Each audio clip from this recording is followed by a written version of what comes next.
ذهني سکون ته د رسیدو لپاره 3 ساده تمرینونه. کله چې ډار او ویره تاسو کې زیاتیږي، متوجه کیږئ چې ستاسو ذهن ډول ډول مسایل مغشوشوي. د زړه ضربان مو لوړیږي او لنډه لنډه ساه اخلئ. په داسې شرایطو کې د یو څو ساده تمرینونو په پلي کولو سره خپل ذهن آرامه کړئ. ښایي دا ونه شي شمیرلی چې خپل ژوندانه کې څو ځلې د تشویش او سټرس سره مخامخ شوي یاست. معمولا همدا تشویش، ویره او ډار دی چې ډیری خلک د ناکامیو سره مخامخوي.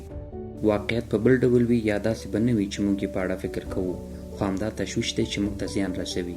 یوه مشهوره وینا ده چې وایي 90% پیښې هغسې نه وي چې موږ یې په اړه فکر کوو. نو تشویش، ډار او ویره د څه لپاره؟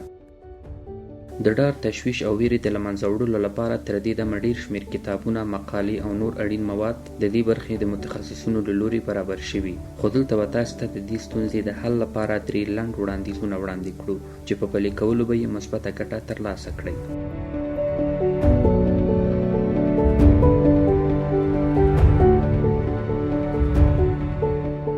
ژوره ساه واخلئ.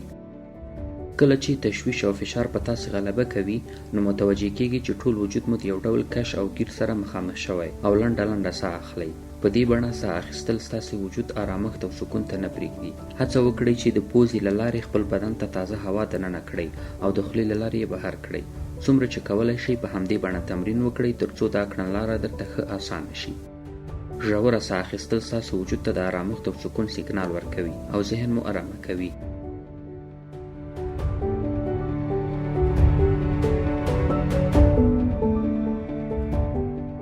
یو آرامه ځای ځان ته وټاکئ.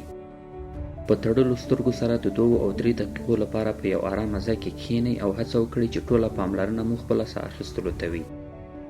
دا تمرین ستاسو د آرامښت لامل ګرځي او په څو ثانیو کې به د غښتلې انرژۍ او قدرت احساس وکړئ.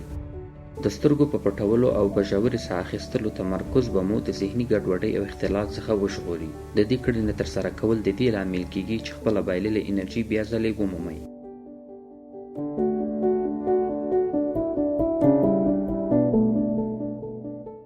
د بهراماري پرانایام تمرین.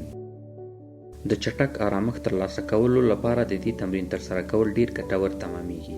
تاسو کولی شئ چې دا ساده او اسانه تمرین په خپلو کورونو او کارځایونو کې ترسره کړئ. سیده او په سمه بڼه کښینئ او ژوره ساه واخلئ. د خپلو لاسونو د اشارو ګوتې مو د غوږونو په غضروفي شکله برخو کیږدئ او ژوره ساه واخلئ. کله مو چې ساه واخیسته، په آرامه سره مو د غوږونو همغو برخو ته فشار ورکړئ او هڅه وکړئ داسې یې کېکاږئ چې د غومبسو د بنګس په شان آواز وکړي. کله چې د داسې غږ د اورېدو څخه ډاډه شوئ، نو خوله مو باید تړلې وي.